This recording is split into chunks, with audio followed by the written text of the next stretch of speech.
We're back. We're gonna get right into this here. It seems like the Pittsburgh Steelers are actually they actually supporting Antwon Rose, and there's a lot of people that support it. There's a lot of people that don't support this. And Kenneth, your take on this? You said you did a lot of digging, man. You did a lot of digging. Okay. What's your problem with the Pittsburgh Steelers? Well, here's the situation. A race trader is a person who supports the attitudes and thoughts to be against the well-being of their own ethnicity. There is always one black person who will stand out to keep their white card. They feel that to speak out against injustice is to speak out against the police. The young man, the quarterback, I think he's a quarterback, right? Oh. The guy on the Pittsburgh Steelers? He's the one that didn't put Antwon Rose on. I forgot the guy's name. The one that didn't put Antwon Rose's name on his helmet. Marquis. The bottom line, the bottom line is that he primarily stated that he is going to deal with this in his own way. Okay? Now the situation is that there is no other way of dealing with this, because at the end of the day, he must stand for his people. He must. The Dallas Cowboys, there's a young man by the name of Dak Prescott. He said this: I'm not a race trader.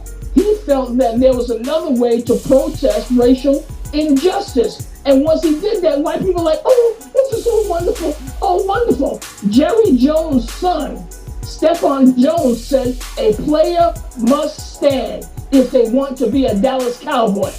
Okay? When it comes down to racism, there can be no thieves, there can be no traitors, black coffee, no sugar, no cream. We must be able to begin the process of speaking truth to power for our people. Okay. Well, I hear what you said, and I agree with that. Now, when we talk about Dak Prescott, let me make sure I'm clear about this. Dak Prescott is a player, and we touched this last week about his depression and how he was very forthcoming and how that was thrown back in his face by Skip Bayless. Watch your time. Watch your time. No, I'm watching. Okay. Yeah. So at the end of the day, Dak Prescott is looking for a payout, guys. Other players on that team: Amari Cooper, Ezekiel Elliott. These are players that are high-profile players. These are marketable players, face of the franchise players. Dak Prescott is the quarterback of the Dallas Cowboys. That's supposed to be the most prime position in all sports. So we go back to what you said, Kenneth, about him not being called a race trader, calling himself a proclaimed non-race trader. So in other words, he's playing both sides in a sense. Why would he do that? Because he wants to make sure that he does not step on anybody's toes, because he's looking for the payout. He's looking for the contract. He wants to do everything he can to make sure he proves to Jerry Jones and Stephen Jones that he is their guy. And how do you do that? You play both sides. Do I agree with that? Hell no. You have to take a stand. At the end of the day, you are a person of color. I'm not saying because you're a person of color, you have to stand on everything that is about what we're talking about now, which is racial injustice and, of course, social injustice, most likely. But at the end of the day, you got to sit back and ask yourself, your Dak Prescott, what exactly do you want to do? You come out and you give yourself to America by telling people how depressed you are about your brother's death, about COVID-19, and now you say you're not a race trader. So either way, you're playing both sides. I don't agree with that. But at the end of the day, we know why he's doing it. He's doing it because he does not want to sit there and offend the Joneses. Okay? That would be Jerry Jones and Stephen Jones, who will be taking over that team when Jerry Jones retires. So those two guys have a lot of input on what goes on with that organization. With that being said, if you're Dak Prescott, let's make sure I keep on his fine line. That fine line is, let me play both sides so I can make sure I get my contract. So it's not about being black, it's about his money. Black coffee, no sugar, no cream. Heavy D said it best. Mm-hmm. All right, so Kenneth, what's your rebuttal to that? Well, in my opinion, I'm just going to be very, very clear. In my opinion, black conservatives are traitors to the black freedom struggle. Okay? They should abandon their theology and their ideology. Here's the real deal. People call black Republicans, they're Uncle Tom. Uncle Tom was a black man who was born into slavery. Okay? He ended up sacrificing his own life to save the lives of slaves. Okay? This is our story. This is our narrative. Well, let's look at his story. Oh, Uncle Tom, he's a sellout. You see the difference of the narrative? That's the difference of the narrative. We need to control our narrative. White people will always force black people to make a choice. You're either on our side or you're on their side. Well, what about the side of logic, though, Kenneth? That doesn't mean anything, though? Oh, sure. It was logical to be a slave. It was logical to rape the slave in front of the children. It was logical to have. All right, so only black people, only black people were enslaved, though. That was the only race. I don't care about white people. I didn't say white. We know white people were too, but that was the only race that was actually enslaved at the time. Slavery was the thing back then, and it was actually white people who put a damn end to it. No white man in America was in chattel slavery. Point blank, sir. Now, you can say all about this stuff. I'm talking about slavery in America, sir. And the effects of that lingers to this day. So don't give me this stuff about, well, white people were enslaved too. I don't care about that because it didn't affect me. I didn't say, I'm not saying just white people. I said there was a large, every religion, every race went through slavery, man. And we went over this a billion times. Black people. No race has went through what black people has went through with the torture that went through in America. Okay. Our journey in this country is very unique. Okay. It's very unique. I mean, pregnant women took the baby right out of them. Okay. Men were castrated, burned alive. No white man has ever been in chattel slavery. So the bottom line is that this conversation, like Frederick Douglass said, but Kenneth, we can. I get what you're saying, man. I get that, but again, that was over 200 something years ago, man. And the effects of what went on. We overcame it. I told you all the successful. We overcame it because we have a black president. We overcame it. No, we have a lot of famous, productive black people in this world today, man, and in history. Come on, dude. You can't deny that, man. Here's what I say. We have a lot of productive black people who did a lot of things that were good. But how many of those black people and their inventions did not get what they were supposed to have because white people had the money around that time to steal the inventions, to take credit for it? You know, in February, we always have this new list now, the list of things that black people made. You want to know why that list came out? Because everything was supposed to have been done by white people. That's why it came out like that. I mean, in Hollywood, Moses is white, Jesus is white, all the prophets are white. You know what I'm saying? Everything is white. And the narrative is their story. All right? What about our story? That's it. All right. What time is it? It's 12. Yeah. Barrick has to go. Barrick has to go. All right, Barrick has to go. We're gonna continue this. And I will be with you guys next show. God bless you, sir. All right. Hey, you guys be safe. All right. You too, sir. All right. All right. So Barrick is actually he's dropping off. He'll be with us next week, and we got him for like almost, I think, like 15, 20 something minutes though. But that's good though, man. A lot of valuable input out of Barrick there. A lot. Yeah, I think it's. But like I said, at the end of the day, white people always have and always force black people to choose a side. You're either Colin Powell or you're Nat Turner. You're either Malcolm X or you are Dr. Martin Luther King Jr. You got to choose a side when it comes to white people. You can't just be neutral. And you see that wherever black people are involved with white people, they're not neutral. All right, so you're saying, all right. So you're saying that white people right now are responsible for a lot of these black on black murders going on in the hood right now. That's what you're saying? Well, I am saying that I'm shooting upon our own people, which is wrong. But you see, I've said this and I'll continue to say it. We don't make guns, okay? Okay, we don't make guns. Okay, now I know you're going to mention about the abortions and things of that nature. You do know that Planned Parenthood, they were made for the genocide. Yeah, but again, nobody's putting a gun to these people's head and making them actually commit abortions.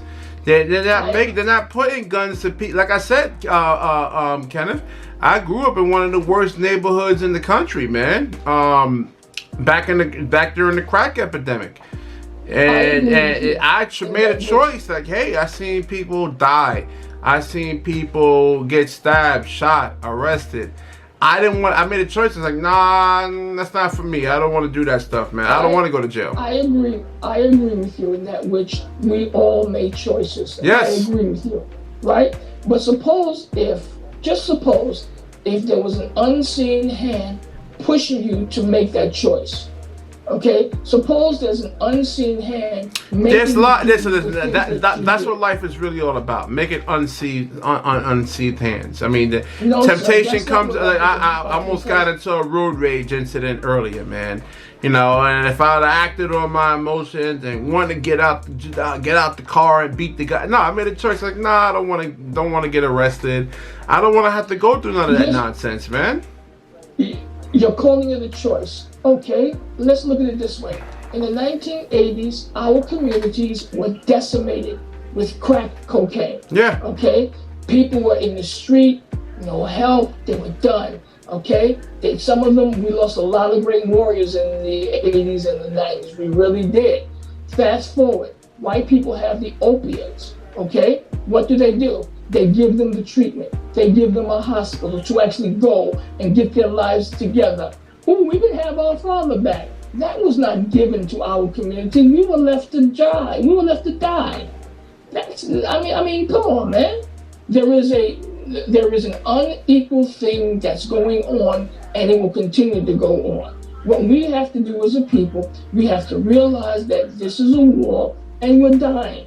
You know, every time a cop kills a young African-American man or woman, I weep, only because I know that all they had to do. All right. So Antwon Rose, you weeped on that one. Involved in a drive-by shooting, shot another black man. Keep going. No, I mean, did you actually weep on that one? I mean, he shot and killed someone, another black man. The answer is yes. You want to know why? Because regardless of what he has done, that was someone's child. Okay? You don't talk about the good that he has done because we gotta listen. You're enabling. Listen, what a junkie, right? You don't talk about the good the man has done because the media doesn't tell you about that. Okay? Yes, the way that he died was not good. But what about the good that he has done? You know, a lot of times we focus on the negative because if it bleeds, it leads. But at the end of the day, what good listen. What good has he done? He shot and killed someone. He was a good son. He helped his community. I'm pretty sure that if you were to go, Kenneth, you know the YouTube world is actually going to hear what you're actually saying right now, right? You know this is going on YouTube. Yeah, well, you're aware of that now, right? Yeah, and I also am aware that in our community, we do things that are not right, but we also do things that are good. But you see, the good that we do in our community, it's never exposed. I concur. Absolutely. I've been saying that for years. I mean, there's a lot of good that does happen in the black community that's not actually highlighted on. I definitely do agree with you. You know, but the good is there. We know that already. I mean, what these inner cities, Baltimore, Detroit, What's happening? All Democratic cities. Keep going. Yeah. Oakland. I mean, a lot of what else? Chicago. Certain other parts of Michigan, Flint, Houston. Do you realize that if the Nation of Islam was not in Chicago, that the death rate could be even higher? Do you know that they have done a lot to rehabilitate black men and women? Do you understand that? No, I hear you. So when you mention these names of my thing is how this is a police problem though. That's my thing. How is it and when we see Antwon Rose, the role of the police is to protect property and also to protect the citizens. If an individual has a weapon and he's going to go out and kill a citizen, it is the job of that police to stop that killing from happening. Every time there is a police shooting, you have to look at the whole gambit of how the start and the finish of when that officer pulled out his gun, okay? It's not like they go out of their way to go kill him. Now, some police officers are out there, some do. Don't know them, hope I never meet them. But at the end of the day, the police officer's job is to protect the property and the people. If the people are threatened, that police officer has no other choice but to protect. I hear you. I definitely do hear you there, man. Let me see. Is there any other points that yeah? What else you got on this, man? You said you had a whole bunch of papers and you was gonna come at me. I'm done. You done? I'm done. I'm done. Okay. I'm done because the bottom line is that every black life matters. Forget about the movement. Okay? I am sure that every mother and every father don't want to get a phone call that their child has been harmed. Okay? Every mother and every father prays for their children. Okay? They know what their children are doing. Some of them don't know. But one thing they do know is they don't want them to die in the streets. But choices are made. And this is why my message to my people is clear. Stop it. It's unproductive. You're not going to win. That's just life. How many funerals do we have to go to? How many friends do you have to bury until you become the one that they're coming to your funeral? That's the bottom line. Now we always say, well, this doesn't happen in the white community or the Asian community. I've heard you say that several times. Yeah, well, let them go through the same experience that we have. I really hate to keep going back to slavery, but what do you do when you haven't had psychological help since 400 years? You keep passing the pain. Eventually, somebody's going to say, hey, like you did, I'm not going to do that. I'm going to make a choice. I did the same thing. I'm not going down that road. I'm going to make a choice. And to our people, just make the proper choices. That's all. No one wants to go to a funeral. I don't even want to watch the news anymore because, you wake up and all of a sudden it's like, oh, another one expired. A police officer had to kill. And then you have to look at the whole point of, was it necessary? Comes out, yes, it was necessary. Why? Well, he had a gun and he was shooting back. I mean, come on. Police officers want to go home. You have black police officers, not just white police officers. Everybody wants to go home to their children.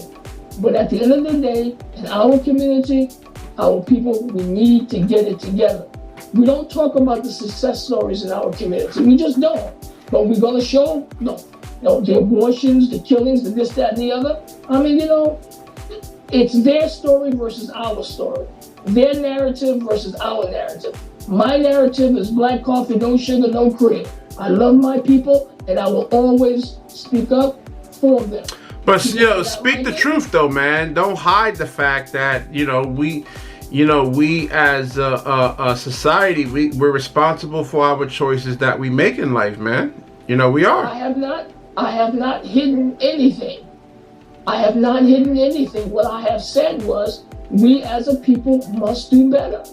Okay, we have to do better. Right now, as you and I are talking, right now, there are brothers and sisters who are expiring because of a conflict. Because somebody did something wrong. Somebody pulls a gun, boom, it's over. But at the end of the yeah, day, I mean, listen, no, you certain neighborhoods in Chicago, man. I could be wearing a hat the wrong way, the wrong color. They're shooting first and asking questions later, man. Is the white man actually making them do that, or who brings the guns into these communities? Kenneth, it doesn't mean it doesn't mean anything. No. Remember that movie Money Talks? Guns. Money Talks. And Charlie Sheen came up to Chris Tucker. He says, "What are you bringing a gun for, man? Yo, guns don't kill people. Stupid people with guns kill people. You know, so they can bring in all the stuff that they actually want. You still making a choice." Are you calling our people stupid, sir? No, I didn't say that. You know, if you do something stupid, let's not do dumb things. And I call myself stupid. I'm like, damn, Rasheed, you're stupid, man. You know, and it's in a metaphoric sense though, because we all make mistakes. You know, but stuff like killing someone, you know, over wearing the wrong hat or wearing the wrong hat a certain way. Come on, man. This is the. As a matter of fact, a 9-year-old boy. Where was this story I was actually reading earlier, man? Because some 9-year-old kid got gunned down in Chicago, execution style. Why the football players aren't wearing his name on the back of a jersey? Understand, it doesn't harm the NBA or the NFL to do the stunts that they're doing now. It doesn't touch their money to wear a black person's name on their shoulder pads or whatever. It doesn't cost them anything. That's why they can do it. White people allow them to do that. But the moment that Mighty Whitey says you cannot do this, you will see how quickly it stops. Just like I spoke before about Derek Prescott. He basically wants to be liked by white people, and he will do whatever it takes. This happened in 2015. Tyshawn Lee was shot and killed. 2015, the 80th place and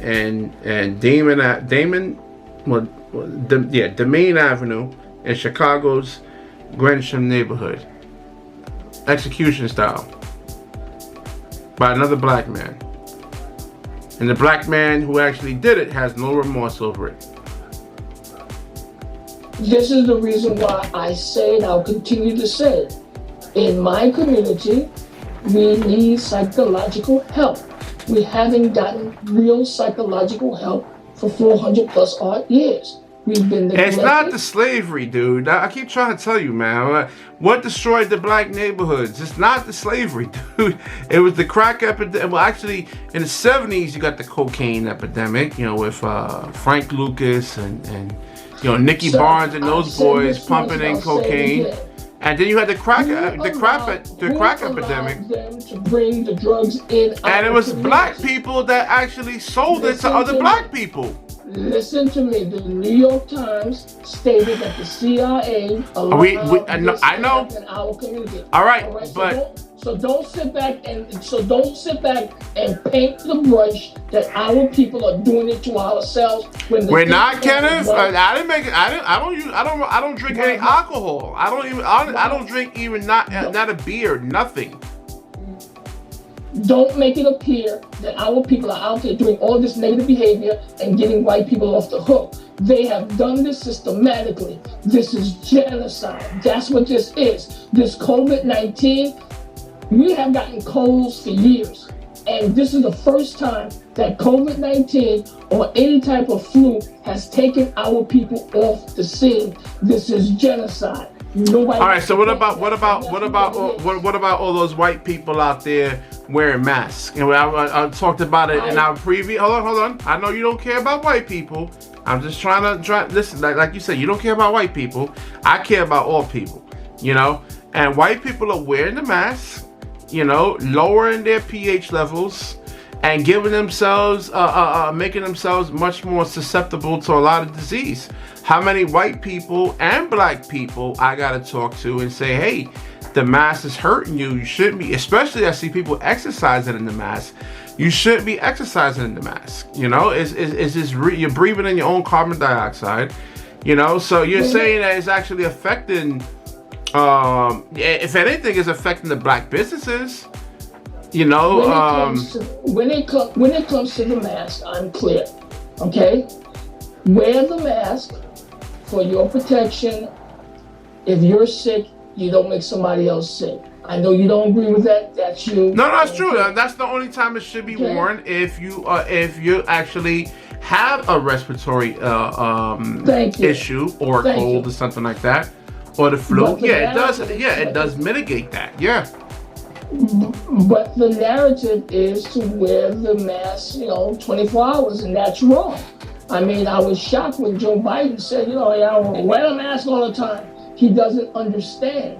Again, I don't think that this guy's going to be president of the United States. But what I can say is that COVID-19 was genocide for my people, and we've just got to do better. We've already discussed this on several shows, that it wasn't COVID-19 that killed a lot of black people. It was the ventilators that did that. It was the ventilators that killed a lot of black people, and it's just so sad. So if there is a second wave, black people, wake up. Don't go on the ventilator. Don't do that, because you're gonna die. Rasheed, could you tell that story about the co-worker, please? People need to hear this. Yeah, my co-worker, he was in ICU, and everybody around him was intubated. He refused, and they were, and the people that were intubated around him was dropping dead, one by one, and he was the only one that refused to go on a ventilator, and he made it. He said, they gave him hydroxychloroquine, and he within like a week he started getting 3 days he started getting much better. So yeah, man.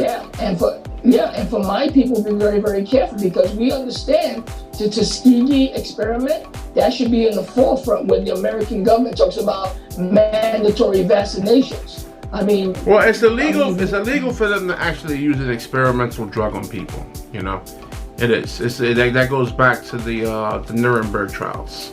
It doesn't really matter. Before the 13th Amendment, slavery was illegal. Okay, so they just make stuff legal.